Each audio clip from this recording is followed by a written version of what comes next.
Dear student, today I am discussing third law of Mendel's। उससे पहले हम mask लगा के आए हैं, इसलिए लगा के आए हैं क्योंकि आप भी अवेयर हो चुके हैं, क्योंकि इस समय कोरोना का संकट चल रहा है। हाथों को सैनिटाइज करते रहिए, सोशल डिस्टेंसिंग बनाए रखिए और बाहर निकलने पर मास्क लगाए रखिए, इससे आपकी सुरक्षा है। अब हम पॉइंट की तरफ आते हैं। दो लॉ आपको पढ़ाए जा चुके हैं, पिछले यूट्यूब पर हम लगातार डालते जा रहे हैं। प्रथम law of dominance, second law of segregation. प्रथम लॉ यानी लॉ ऑफ डोमिनेंस में आपने पढ़ा कि यदि सत्य संकरण यानी सत्य ब्रीडिंग वाले पौधों को आपस में संकरण कराया जाता है तो जो लक्षण दिखाई देते हैं प्रथम पीढ़ी में वो प्रभावी लक्षण होते हैं, और जो नहीं दिखाई देते हैं यानी कि जो छिपे रहते हैं वो अप्रभावी लक्षण कहते हैं। तो मेंडल ने बताया जब हम शुद्ध नस्ली पौधों को दो विपरीत गुण वाले पौधों को आपस में क्रॉस कराते हैं तो प्रथम पीढ़ी में जो लक्षण दिखाई देते हैं वो प्रभावी लक्षण होते हैं, जो नहीं दिखाई देते हैं वो अप्रभावी लक्षण होते हैं। द्वितीय लाभ में हमने बताया कि F1 जनरेशन को स्वपरागण कराने पर यानी कि सेल्फ फर्टिलाइजेशन कराने पर उसमें जो अनुपात आता है, जो पौधों का अनुपात आता है वो अनुपात 3:1 आता है, अर्थात शुद्धता का नियम, लॉ ऑफ सेग्रीगेशन या पृथक्करण का नियम कहते हैं। इस आधार पर मेंडल ने कहा कि साथ साथ रहते हुए भी वो जीन्स या कारक अपनी शुद्धता को बनाए रखते हैं, जैसे ही अलग होते हैं वो अपने गुण को दर्शाते हैं। अब तीसरा नियम मेंडल ने बताया, ये एक गुण संकरण का मतलब था। अब मेंडल ने बताया कि जब दो गुणों को लेकर के हम संकरण कराते हैं, वैसे हमने आपको पहले बताया था मेंडल ने 7 लक्षण मटर के 7 लक्षणों को लेकर के क्रॉस कराया या अध्ययन किया, संकरित कराया। अब दो गुणों को लेकर के जब संकरण कराया जाता है उसे हम डाई हाइब्रिड क्रॉस या द्विसंकरण क्रॉस कहते हैं, द्विसंकरण क्रॉस कहते हैं। तो कोई भी लक्षण किसी के साथ जाने के लिए स्वतंत्र होता है। इसी को मेंडल ने लॉ ऑफ इंडिपेंडेंट असॉर्टमेंट अर्थात स्वतंत्र अपव्यूहन का नियम कहा। इसे हम थर्ड लॉ कहते हैं या law of dihybrid cross या द्विसंकरण क्रॉस कहते हैं। स्वतंत्र अपव्यूहन में मान लिया दो लक्षण हमने लिया, एक तो राउंड सीड, आप जानते हैं कि मटर में कुछ गोल छिलके वाले सीड होते हैं और कुछ झुर्रीदार यानी रिंकल्स कवर वाले होते हैं। कुछ में कॉटिलीडन आप समझ रहे हैं, जो मटर तोड़ने पर दाल निकलती है उसे हम कॉटिलीडन कहते हैं। तो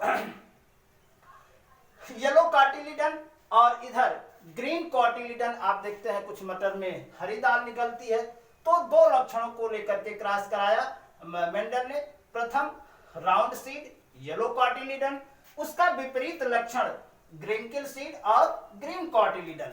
हमने बताया जो लक्षण शुद्ध होते हैं एक को हम जो है कैपिटल से लिखते हैं और दूसरे को स्मॉल से लिखते हैं। जब इनको क्रॉस कराया गया तो प्रथम पीढ़ी में सभी पौधे जो है क्या है राउंड सीड यानी येलो प्रभावी लक्षण वाले। आप डब्लू से रिंकिल स्मॉल में है और इसका राउंड हमने डब्लू कैपिटल से लिखा है, ये तो देख ही रहे हैं। तो प्रथम लक्षण में यानी प्रथम पीढ़ी में जो आया वो जो है राउंड सीड और येलो कॉटिलीडन आया, round seed and yellow cotyledon F1 generation में। लेकिन जब F1 जनरेशन को इंटर क्रॉस कराया गया तब देखते हैं इनका जो गैमेट्स का फॉर्मेशन हुआ और जो युग्मन बना वो 9:3:1 यानी 9:3:1 में अनुपात पाया। मान लिया इसका युग्मन बना W से WG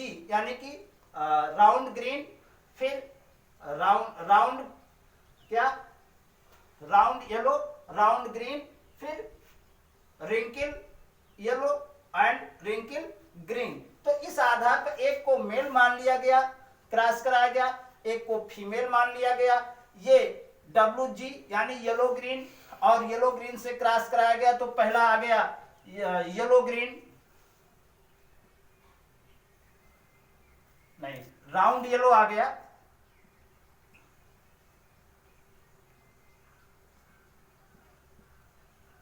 अब इस तरह से कैपिटल W है यानी राउंड, फिर कैपिटल G है यानी कि ये हो गया येलो कॉटिलीडन।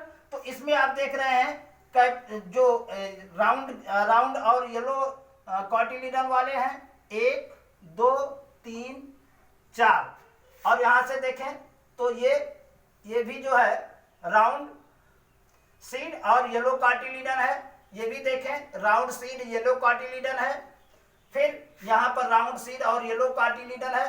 तो एक प्रकार से एक ट्राइएंगल बन जाता है। इस प्रकार से आप देख लें तो ये 1 2 3 4 5 6 7 8 और 9, यानी कि राउंड येलो जो आए वो 9 आ जाएंगे। अब आते हैं क्या राउंड ग्रीन, यानी कि जो प्रभावी लक्षण होगा राउंड ग्रीन, ये एक राउंड हो गया, 2 और कितना हो गया 1 3। अगर ट्राइएंगल बनाना चाहे तो इस प्रकार से भी ट्राइएंगल इनका बन सकता है, ऐसे।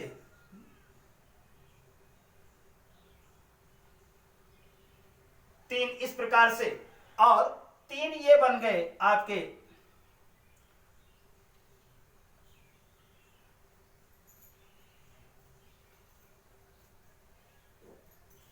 रिंकिल सीड और येलो कॉटिलीडन। रिंकिल सीड और येलो कॉटिलीडन 3 बन गए, और एक बना रिंकिल सीड और ग्रीन कॉटिलीडन। तो इस प्रकार से लॉ ऑफ इंडिपेंडेंट असॉर्टमेंट या स्वतंत्र अपव्यूहन के नियम में, जो नियम मेंडल ने बताया, उसमें बताया कि पहले डाई हाइब्रिड क्रॉस में क्या है कि 9:3:3:1 का रेशियो आता है, अर्थात कोई भी लक्षण किसी के साथ जाने के लिए स्वतंत्र होता है।